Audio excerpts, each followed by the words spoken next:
Hello and welcome to week 4. This week's PowerPoint is really very brief, mainly because the readings I think are very self-explanatory. Many of you have mentioned in your forum postings and in your reaction papers the importance of email to you and to the world in general. And that's the main focus of this week at one level. At another level, I just want to draw your attention to the fact that one of the papers in particular, I'm talking about the Nadi paper, is talking about distributed work requiring mediated communication. So mediated communication basically means communication over a media, so it's any form of communication that's not face-to-face. I don't think they make that absolutely clear in the paper, but that's what it means. In the earlier part of the class, sort of week 1 and week 2, and in my book, we talk about the importance of our group connectedness to us as human beings, and how there is a dichotomy between our need to be individual and the need for connectedness. One of the things that this paper doesn't actually talk about, but I just want to bring to your attention, is that communicating through the mechanisms of email and so forth doesn't necessarily pull us into a group in the same way that talking to somebody in a face-to-face kind of format might tend to. Sometimes that doesn't either, but it's very much more difficult to establish a group-oriented relationship with people. If you have a team, for instance, and all they end up doing is communicating via email, it's very different to if they have met, maybe they've spent 2 or 3 days on a workshop, and then they follow up with email. That's very different. They've already established a certain connectedness and a groupness in the course of the face-to-face communication. So this paper really draws together some of the aspects of email versus what they say crucial activities that relate to face-to-face communication. Just a very brief tale. Many years ago, going back maybe 25 years ago, when British Telecom, which is the sort of British version of what was then AT&T before it was all broken up, in other words, the telephone company, decided they were going to outsource the directory inquiries process. So when you called up for a number that you didn't, in an area where you didn't have the telephone directory, they would find that number for you. They decided to outsource that, not to Bangalore, as might be the case now, but in this case it was to Ireland, to the very, very rural areas of Ireland. And they basically employed people, nearly all women, working at home, and they installed bits of equipment in certain parts of their home, and they would be expected to man the telephones for various hours of the day and take people's directory inquiries. And after a little while, this was a pilot study, they found that people were not really being very diligent with regard to the hours that they worked and that kind of thing. And when they should have been answering the phone, they weren't, and so forth. And they were reporting sort of less satisfaction with what they were doing. Wasn't quite as much fun as they'd hoped. And they were reporting that they were basically getting depressed and cheesed off with their jobs, really. So what British Telecom did was they actually put in small television sets next to the work area for these folks, and then during their scheduled coffee breaks and lunch breaks and that kind of thing, they could, if they wished, have a conversation with video with their counterparts somewhere else. In other words, these folks were not actually working sort of in a one large room next to each other where they could peer over the partition and chat to each other, or have the water cooler kind of conversation. So British Telecom put in these video conferencing really facilities to let these ladies actually chat to each other during their coffee breaks and their lunch breaks, and it made a dramatic difference. Within a very short time, people reporting job satisfaction that had gone way up again. They were sort of checking in at the times they should have been checking in, and basically the whole system was working very well. And that really stuck in my mind because I think with the increasing use of mediated communication, these kinds of issues are becoming much more prevalent, and certainly those people that get involved in team generation, trying to establish teams of people that are geographically distant, they have these kinds of problems a great deal.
I want you to bear in mind the extent to which we use electronic mail outside of our own geographical environment, specifically cross-culturally.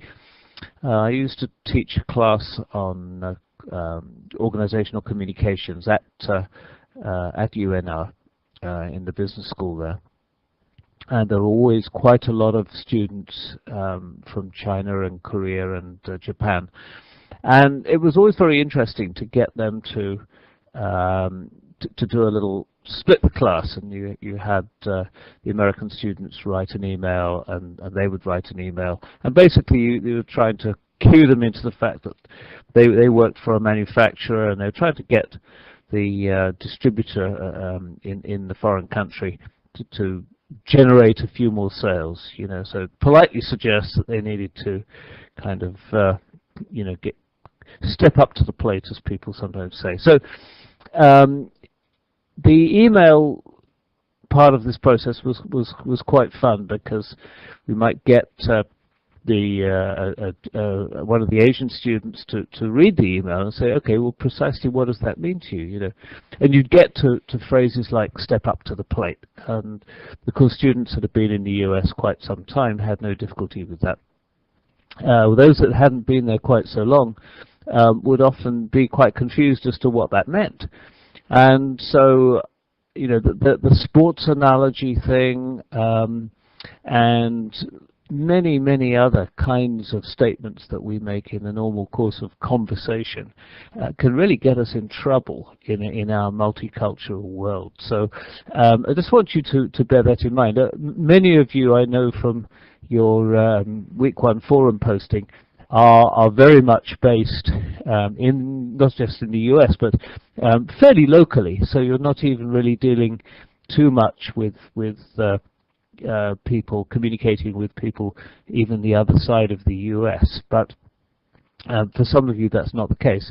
But I'd like you just to imagine if you were actually dealing, for instance, with you were assigned to a project where you had to deal with a law enforcement agency in Japan. There was some kind of an international deal going on here where you had to be talking to them, and to the issue of writing the email, even using the abbreviations, which to some extent started with texting and have sort of slipped into the email thing.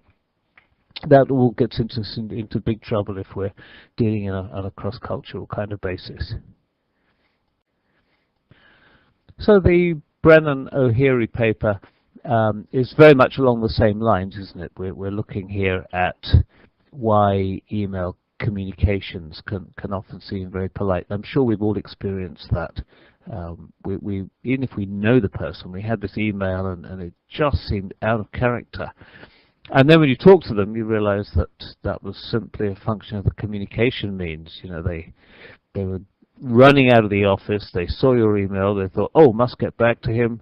They had literally sort of 25 seconds to get it up there, to type the message, to hit send, gather up their bits and pieces and leave. And that kind of brevity on its own can be a problem. But in this paper we look at something which is a little bit more in-depth than that. We look at issues of hedging, whereby if we're not absolutely sure of something on a face-to-face communication, our antenna can be out, we can be looking at the other person to see there's a quizzical tone to the communication that we put out, and we want to see if there's agreement the other side or not, as opposed to sort of saying, this is what I think. This is a much more kind of tentative process, and it's all part of the process that we put out if we don't want to seem to be kind of bombastic and opinionated. We have these intonations of voice and various other techniques, which of course we can't really do with the email process. So in conclusion then, these papers are looking at various issues related to mediated communication, and obviously for us that's generally speaking email, but not exclusively, of course.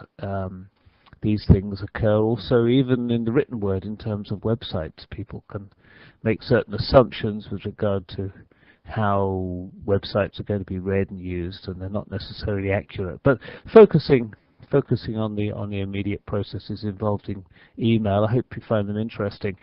Many of it will be very obvious, and it's not really an in-depth learning experience. It's really to focus your attention on the fact that when you send an email, you're not necessarily conveying the message that you hope you are, and this I hope will open your eyes as to why that may not be the case. Bear in mind also, many of you are quite a way up the ladder in your professions, and from time to time you get to be sending out memos, probably quite regularly. So it would be interesting if you reflected on that. That might be kind of something interesting to read in the forum. Because in a memo you're not really answering anybody's question, you're specifically trying to communicate to quite a broad range of people. I'm sure your colleagues, your subordinates are not all from exactly the same social environment that you are. So you've got some cross-cultural communicating to be done there. And so memos are yet another rather intriguing form of communication that is also very, very subject to misunderstanding, and needs, of course, to be sort of very much more diligent in some ways than just a casual email to somebody that you know, because a memo is really something that people pay quite a bit of attention to, and they may read it 2 or 3 times to make sure they understand it and to look for any nuances they might have missed. So it would be interesting to know. I bet you there are 2 or 3 examples that will come forward of people who sent out memos that were misunderstood, or received memos that had a meaning that was totally different to the one that they were intended for. So anyway, enjoy the readings.